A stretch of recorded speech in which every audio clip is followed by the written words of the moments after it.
ধরেন আপনি আপনার ড্রাইভারকে বললেন যে আপনার বাসা থেকে আপনি বসুন্ধরা শপিং মলে যাবেন।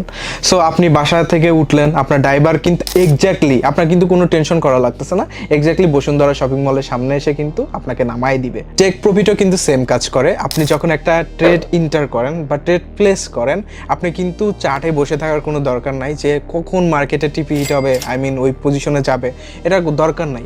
আপনি যতটুকু অ্যানালাইসিস করে বুঝতেছেন যে মার্কেট এই মুভমেন্ট করতে পারে, ওই প্রাইসে যাইতে পারে, সো ওই প্রাইসে আপনার অ্যাজ এ টিপি টেক প্রফিট যখনই ওই প্রাইসে যাবে, অটোমেটিক্যালি আপনার টেক প্রফিট কী হয়ে যাবে, আপনাকে ক্লোজ করে দিবে, ট্রেডটা ক্লোজ করে দিবে আপনার প্রফিটে।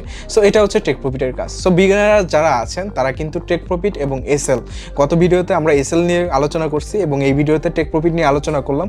সো আজকে হচ্ছে 30 ডেজ ফরেক্স ট্রেডিং লার্নিং সিরিজের আজকে ডে 17 এবং আমি মোহাম্মদ জায়েদ হাসান। আমি একটা সিদ্ধান্ত নিয়েছি যে রিলসের মাধ্যমে আপনারা যেন ফরেক্স ট্রেডিং এই অল্প সময়ের মধ্যে কনসেপ্টগুলো ক্লিয়ার হয়ে যায়। সো আই হোপ সবার টেক প্রফিট সম্বন্ধে ক্লিয়ার হয়ে গেছে। সো নেক্সট ভিডিও যেন কারো মিস না হয়, এই জন্য সবাই এই চ্যানেলটি সাবস্ক্রাইব এবং ফলো করে রাখুন, যেন নেক্সট ভিডিওতে গ্রিডিনের সম্বন্ধে আপনারা জানতে পারেন এবং ফরেক্স ট্রেডিংয়ের এই যাত্রাটা যেন আপনারা স্মুথলি শুরু করতে পারেন।